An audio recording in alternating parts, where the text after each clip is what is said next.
എന്താണ് ശരിക്കുന്നത് ഇങ്ങനെ ആ ഒരു ശബ്ദം? തേനീച്ചകളെ ഇപ്പൊ ചൂട് കൂടിയിരിക്കുന്ന സമയല്ലേ, ആ സമയത്ത് അതിന്റെ ചിറക് ഉപയോഗിച്ചിട്ട് അതിന്റെ ചൂട് ക്രമീകരിക്കുന്നതാണ്. ഫാനിന്റെ അതേ ഫംഗ്ഷൻ ആണ് നടത്തുന്നത്. അതെ അതെ അതെ. അത് കൂടാതെ ചില ടൈമിൽ ഉണ്ടാവുന്നത്, അതായത് തേൻ കൊണ്ടുവച്ചതിന് ശേഷം അത് സംസ്കരിക്കുന്നതിൽ, അതായത് തേനറകളിലത്തെ ശേഖരിച്ച തേനിൽ നിന്ന് ജലാംശം കളയുന്നതിന് വേണ്ടി ചിറകടിക്കുന്ന സൗണ്ട് കേൾക്കാൻ സാധിക്കും. ആ ചൂട് ക്രമീകരിക്കാൻ അവിടെ ചൂട് കൂടി കഴിഞ്ഞാൽ എന്ത് സംഭവിക്കും? അതിന് മൊത്തം തേനിനെയും തേനറകളെല്ലാം ബാധിക്കും, ഉരുകും. ഈ മെഴുകല്ലേ, മെഴുക് ചെറിയൊരു ചൂട് വരുമ്പോൾ തന്നെ ഉരുകും. അപ്പൊ തേന് പുറത്തേക്ക് പോകാൻ തുടങ്ങും. തേനറ അപ്പൊ ആ ചൂട് കുറക്കുന്ന ശബ്ദം നമ്മൾ കേട്ടുകൊണ്ടിരിക്കുന്നല്ലോ. എങ്ങനെ തേനാവുന്നു പറഞ്ഞേ? ഈ ചെറുതേനീച്ചകള് ഇവര് പുഷ്പങ്ങളിൽ നിന്ന് മാത്രമല്ല തേനെടുക്കുന്നത്.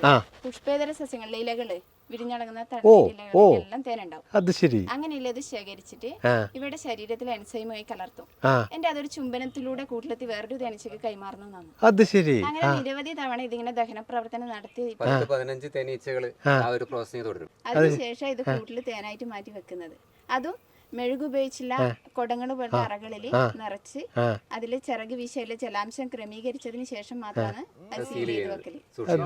ഒരുപാട് വർഷം അത് കേടുകൂടാതെ